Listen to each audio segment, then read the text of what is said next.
soy Fede Bonazo, quien fuera cantante y fundador del Juguete Rabioso, banda chilanga ya en los 90s.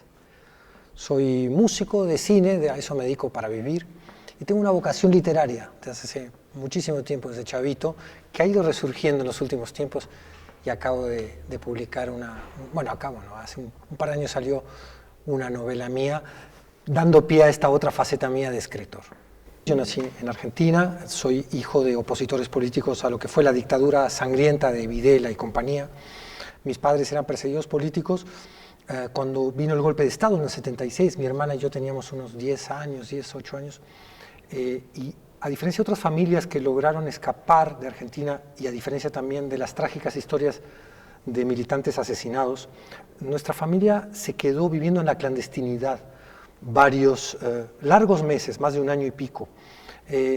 Situación que pues modeló un poco hasta mi carácter, te diría, porque la experiencia de la clandestinidad, de sentirte encerrado de manera forzada, porque si sales te devoran los monstruos que había en ese momento a cargo del gobierno argentino, pues condiciona tu personalidad incluso. Nosotros tuvimos que aprender nombres falsos siendo muy niños, y con esos nombres falsos logramos escapar del país, y después de un periplo por varios países llegamos a México, al generosísimo México, que le dio refugio no solo a los argentinos, sino a muchísimas otras personas que huían de la persecución política en sus países. Mi padre estaba en la resistencia armada al golpe militar, con lo cual yo alguna vez hasta recibí por parte de alguno de sus compañeros alguna pseudoentrenamiento militar. ¿Qué te quiero decir con esto? La mente de un chavito que se enfrenta de golpe a cambios tan drásticos, dejar sus códigos, abandonar su país de origen, de golpe que alguien le quiera enseñar. Por supuesto, mi mamá lo sacó corriendo de la casa y dijo: a mis hijos no los vas a adoctrinar ni ideológica ni militarmente. Pero éramos muy conscientes desde muy niños de que el mundo está hecho de mucha porquería, de mucho odio, de realmente los grupos de privilegio, los grupos que han acumulado poder, los grupos que han instalado y defienden la injusticia sobre la que se sustenta el mundo, van a defender con garras y con dientes esos privilegios. Y es la historia de nuestro continente, y te diría que es la historia del mundo, de alguna manera. Entonces, al llegar a México, primero como exiliados, el niño se fue quedando en la Argentina, el adulto se fue haciendo en México, y fue inevitable que todo ese background político de resistencia a la injusticia que yo traía en mi DNA no se involucrara con la realidad mexicana. Al fundar el Juguete Rabioso, curioso, con el hijo de otro exilio, con Santiago Bem, que es hijo del exilio chileno, pero también es un chilenmex, así como yo me considero argenmex, quisimos que el grupo no solo se dedicara a hacer rolas, no solo se dedicara a hacer melodías y letras, sino que se involucrara un poco de manera activista, podríamos decir, con la realidad que nos rodeaba. Y entonces siempre estuvimos con las causas que considerábamos justas. El Juguete Rabioso apoyó al zapatismo de manera muy decidida y muy al principio, aun cuando la sociedad sabía poco qué era el zapatismo. Y siempre estuvimos del lado de la izquierda, también política y más institucional, por así llamarla. Y me acuerdo que le compusimos una vez un rap al ingeniero Cárdenas. Y después, con el surgimiento de este tremendo líder social que es Andrés Manuel López Obrador, también hemos estado, y yo ya con el Juguete Rabioso ya se separó, hablo ya más a título personal, he acompañado, siempre digo de manera crítica.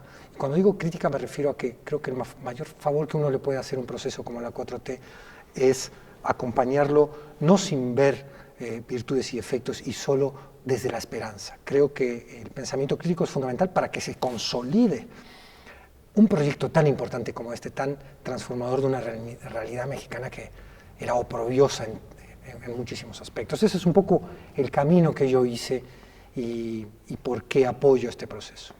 Me parece una burla y un desprecio, y lamento mucho que personas que pueden tener y haber manifestado inteligencia en otros momentos en la discusión pública hayan abaratado ese prestigio que tenían, o esas muestras de inteligencia que nos habían dado de esta manera.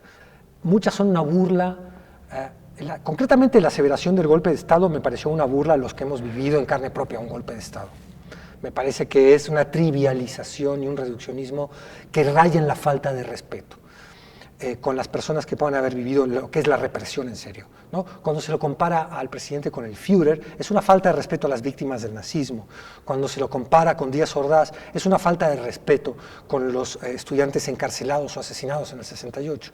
Es decir, esa atrocidad de los académicos e intelectuales que han trivializado la discusión pública es una falta de respeto y me indigna. Pero aparte me indigna por razones, te diría, epistemológicas, es decir, no podemos abaratar la realidad tanto a la hora de analizarla, porque entonces se convierte esto en un partido de fútbol, ¿no? Entre las Chivas y la América. Está el país de por medio, está el interés común, está el interés de todos, como para que hagamos de la discusión pública una cancha chafa entre barras bravas, ¿no te parece? Entonces, creo que le hacen un enorme mal, y si lo hicieron desde la Guerra Sucia, que el IFE de aquel entonces permitió en un orgasmo de autonomía, permitió esa guerra sucia infame, donde se violentó un derecho, en pos del disque derecho de la libertad de expresión, se violentó el derecho a la información, porque esa campaña difamatoria le hizo un terrible mal a México. Ayudó, o coadyuvó, palabra que le gusta a estos cuates, ¿no? Ayudó a construir una narrativa que postergó 2 sexenios más el desastre neoliberal. Entonces, son muy culpables ellos de lo que le adjudican a la 4T. Trivializar, estigmatizar al rival político, reducir la realidad a fantasías ideologizadas. Ellos, los abajo firmantes, cuando firman esas cartas llenas o de desproporciones o incluso de mentiras, aquellos que hacen libros llamando Doctor Muerte a López-Gatell, toda esa gente causa un daño social enorme, y no porque el gobierno no tenga aspectos que pueden ser criticados, sino porque la trivialización de esa crítica impide que la crítica verdadera, fundamentada, inteligente, constructiva, no vea la luz a veces, ¿no? Yo tengo un tuit que dije, cada vez que uno quiere ensayar una crítica a la 4T aparece López Dóriga y lo arruina todo. Es decir, ¿cómo haces tú en un ambiente de imbecilización de la discusión pública, como proponen estos cuates? Oye, que algunos cobran muy bien por pasar la realidad. Es muy difícil colar una crítica informada porque puede ser muy mal interpretada. Yo tengo tengo una educación en la información porque soy hijo de un periodista de investigación, que es mi padre, que es un cuate que desde muy chavito me pasó ciertas enseñanzas muy importantes de su profesión. Es decir, él usaba la frase de un revolucionario argentino asesinado por la dictadura militar, un gran periodista, Rodolfo Walsh, que decía: sigue a los hechos, nunca te defraudarán. Por otro lado, yo tengo una formación científica. Yo estudié la carrera de biología sin acabarla, pero he leído mucho sobre filosofía de la ciencia, es un tema que me interesa muchísimo, y creo que el respeto a la evidencia es la mayor muestra de coraje intelectual. El que quiere enfrentarse a la tarea intelectual, si se pone un par de anteojeras y solo escucha y filtra aquello que lo reconforta ideológicamente, emocionalmente, está traicionando la tarea del análisis serio.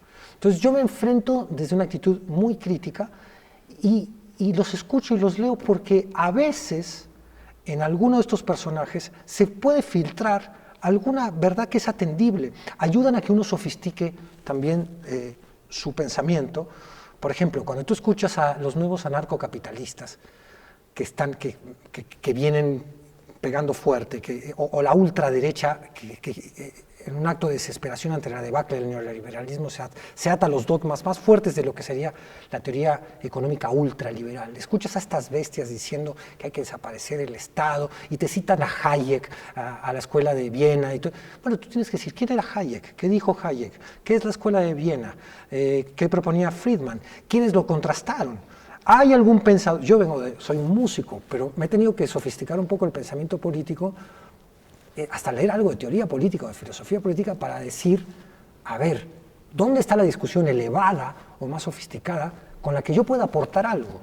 Solo una conclusión, que es, yo que pertenezco a un campo de la cultura que no tiene nada que ver, digamos, con el debate político, no soy un analista político, siento como una obligación de participar en esta discusión, porque justamente la agresión a la verdad que viene del lado opositor es tan severa, y no de ahora, de hace tantos años, que creo que los ciudadanos inteligentes necesitamos ejercer una resistencia a eso. Considero que el creador, individual o en conjunto, debe ser fiel solo a la emoción que quiere expresar y no puede encajar de manera forzada el mensaje político en su arte. Yo creo que no hay mayor denuncia de la realidad de parte de un artista que cuando pinta desde el corazón, o hace una canción desde el corazón, o compone una pieza sinfónica desde el corazón, o cuando hace una escultura o baila con el alma, porque cuando tú eres fiel a tu propia emoción interna, estás denunciando un costado de la realidad, estás compartiendo una visión de la realidad. Entonces, para un lado y para el otro, desde la derecha o de la izquierda, considero que no es apropiado contaminar demasiado el arte propio con la ideología. Ahora, eso es muy diferente a poner el prestigio que hayas podido conseguir con tu espacio artístico en función, ahí sí, de una ideología, de una manera de ver el mundo, de una manera de reivindicar lo que a ti te parecen causas justas desde posturas políticas concretas, es decir, ¿por qué apoyo a la 4T? Porque me parece que es, por primera vez en mucho tiempo, la manera que esta sociedad ha tenido de revertir la autodestrucción en la que estaba. ¿Qué es la 4T finalmente, más allá y más acá de López Obrador? Es la sociedad mexicana diciendo, estamos yendo a un sendero de destrucción social que hay que revertir, hay que frenar y revertir. Eso es la 4T, o debiera serlo. Y la amenazan muchos peligros, internos y externos. Yo soy muy crítico, por ejemplo, con Morena. Yo no puedo entender que Morena permita, por ejemplo, que haya candidatos en algunas localidades que han sido racistas declarados, como Constantino Canter, candidato a uno de los municipios de Chiapas, que se declaró enemigo de los indígenas chiapanecos. Esas son cosas que no puedo concebir de Morena. Morena tiene que aplicar verdaderamente su comité de ética y no olvidar el ideario con el que ha sido formada. Esa es mi postura, ¿no? A la vez, Morena tiene una enorme fuerza cívica. Las bases de Morena son la esperanza verdadera que tiene esta sociedad de construir un espacio político que supere las trabas del pasado, pero hay que superarlas. Ahí también tengo un pensamiento que a veces es controversial en mi gremio, porque yo creo, por supuesto que el Estado tiene que apoyar la cultura, ¿no? A mí me parece una atrocidad que el INE reciba mayor presupuesto que la cultura nacional. Yo analizaba el presupuesto ayer y te juro que no lo sabía esto. ¿Cómo puede ser que el INE tenga mayor presupuesto en año no electoral que cultura nacional? Pero por otro lado, creo que el artista debe enfrentarse a sus capacidades y talentos. Por supuesto que si hay artistas que no tienen el menor recurso, que no les alcanza para comprarse un pincel, bueno, ahí tiene que intervenir el Estado. Pero aquellos que sí tienen recursos, que sí tienen su bajo eléctrico en su casa, bueno, que sean un poco más solidarios con esa comunidad artística más desprotegida, vinculada a clases sociales, que también quiere expresarse artísticamente y no pueden hacerlo por falta de recursos, y que se atrevan a la libre competencia artística, por llamarla de esa manera. Ahí sí creo que es una sana competencia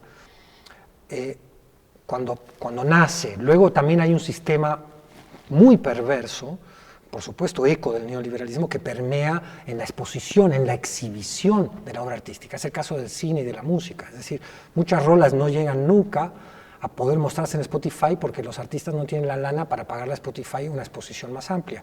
Muchas películas mexicanas excelentes no alcanzan a ver la luz o no alcanzan a encontrar a sus espectadores porque las salas de cine mexicanas solo pasan el cine que les va a hacer negocio confirmado.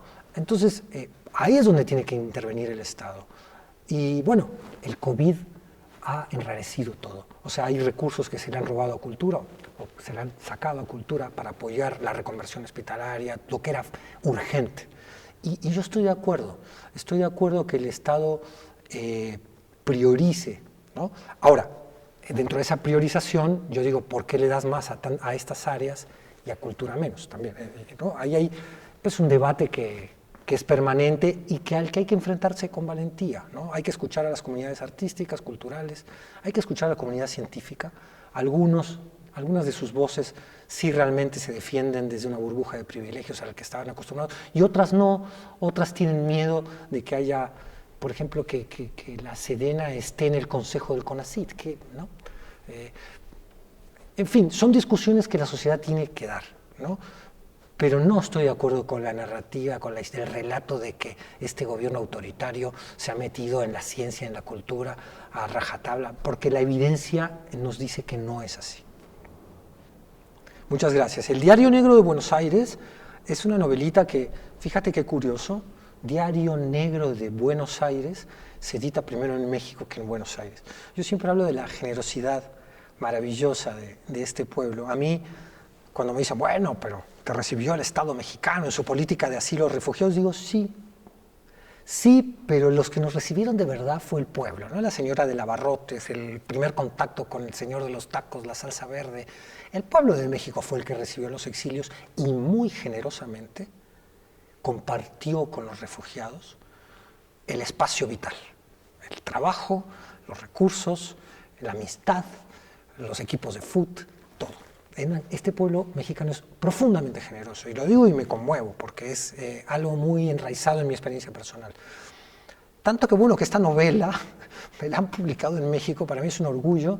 Yo creo que todo escritor necesita pasar por el filtro de una editorial, y que esa editorial diga que vale la pena apostar por ese libro. Es un proceso que tiene que vivir todo escritor. Yo soy escritor desde muy chavito, aunque he tardado en mostrárselo al mundo.